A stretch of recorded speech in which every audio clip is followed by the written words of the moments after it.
Halo, selamat sore teman-temanku semuanya, dimanapun kalian berada. Semoga teman-teman selalu dalam keadaan yang sehat dan selalu dimudahkan dalam mencari rezeki. Berjumpa kembali bersama channel Julian Story, channel yang berisikan tentang konten vlog yang disertai dengan konten cerita. Jadi dalam satu buah video, teman-teman bisa menikmati dua hiburan sekaligus.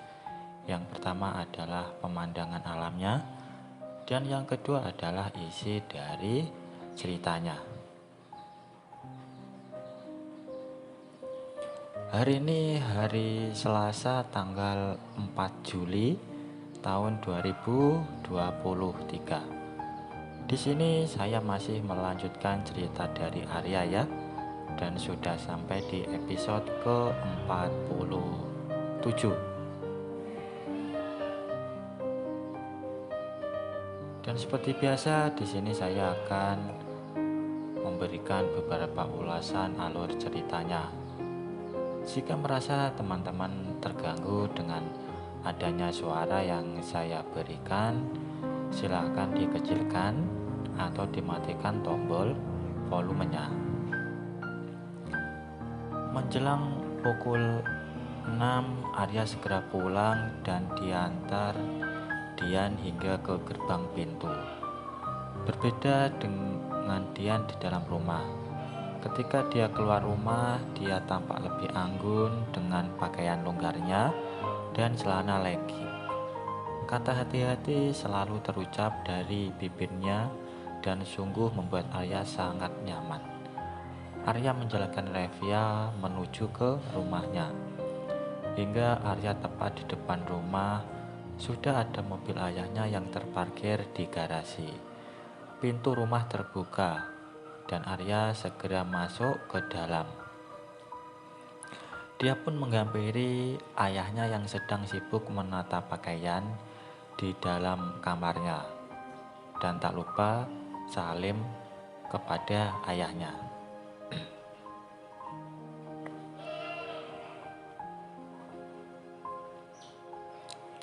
Sambil melangkah menuju kamarnya, ingatan Arya terbawa ke waktu berbagi dengan ibunya. Semua tempat di rumah sudah dia coba, tapi mungkin tak akan ada lagi semua itu. Setiap langkah menaiki tangga, pikirannya masih berputar pada ibunya. Hingga di dalam kamar pun Arya duduk dan memandang seisi kamarnya. Hatinya berkecamuk dengan semua hal yang pernah terjadi. Di kamar inilah semua berawal. Memang semuanya harus berakhir. Segera Arya mengemasi beberapa pakaiannya yang akan dia gunakan di rumah Dian. Walau sebenarnya tidak perlu, karena di sana sudah lengkap. Arya menyalakan komputernya dan dia pindahkan file-file penting yang dia butuhkan, dan tentunya menghapus semua histori dari komputernya. Tak lupa Arya mengambil smartphone KS dan juga kalung dari nenek Mahesawati. Setelah semua beres, Arya duduk kembali di samping kamarnya. Dia melihat sekelilingnya dengan tangan masuk dalam saku jaketnya. Ketika tangan kirinya memegang sesuatu yang berada di saku jaket, dia menarik keluar dan melihat. Dia hanya tersenyum. Arya kembali berjalan keluar kamarnya dan menghampiri ayahnya. Wajahnya masih tetap sama. Wajah tak peduli kepada Arya. Apalagi kalau ada ibunya. Sama saja tidak ada kepedulian sedikit pun. Segera Arya berpamitan dan keluar dari rumah ini. Rumah yang akan menjadi kenangan. Arya menjalankan Revia menjauhi rumahnya. Tiba-tiba dalam benaknya kembali bergejolak karena teringat perkataan ayahnya.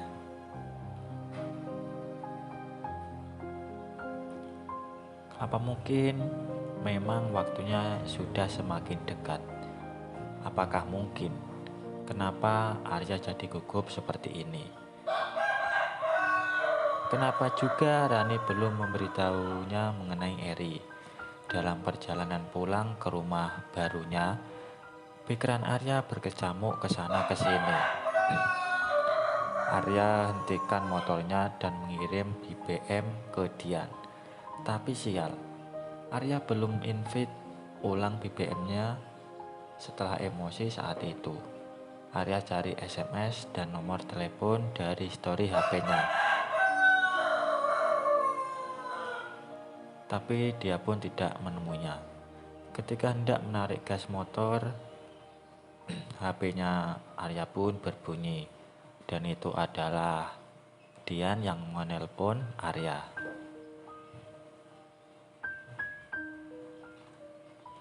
Dian pun mengizinkan Arya jika mau berkumpul dengan geng Koplak.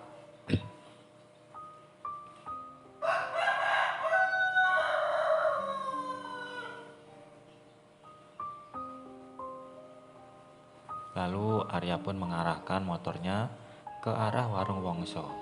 Di sana sudah ada Anton dan Dewo. Mereka kemudian mengobrol.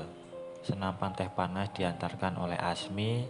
Satu persatu mulai meningkatkan gas pemicu pemanasan global. Canda dan gurau mereka berbalas dari masing-masing. Beberapa koplak tidak bisa datang karena mungkin banyak kesibukan. Keberuntungannya saja bisa bertemu mereka bertiga. Dewo tiba-tiba melakukan foto selfie dengan memperlihatkan mereka bertiga bersamanya. Mereka kembali ngobrol menemani malam yang sudah semakin dingin. Canda gurau selalu bersama mereka, walau mereka tahu dalam hati masing-masing dari mereka semua sedang dalam kebingungan. Lawakan Dewo selalu dibalas dengan lelucon dari Anton. Arya pun tak mau kalah dengan mereka berdua. Apalagi Wongso yang juga tidak mau ketinggalan. Tiba-tiba ringtone SMS dari handphonenya Arya pun berbunyi. Dan itu adalah Budian menyuruh Arya segera pulang karena sudah malam. Baru saja sampai di warung Wongso jam 8 malam. Kumpul baru 1,5 jam sudah disuruh pulang. Bagaimana nanti kalau dia jadi istri Arya? Bisa jadi Arya tidak bisa keluar.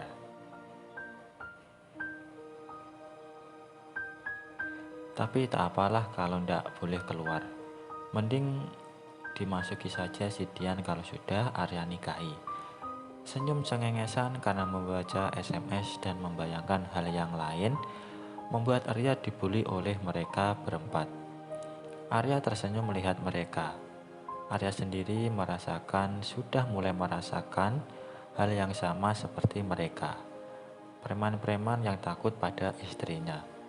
Tapi jika dilihat dari pernyataan mereka, bukan takut dalam artian sebenarnya.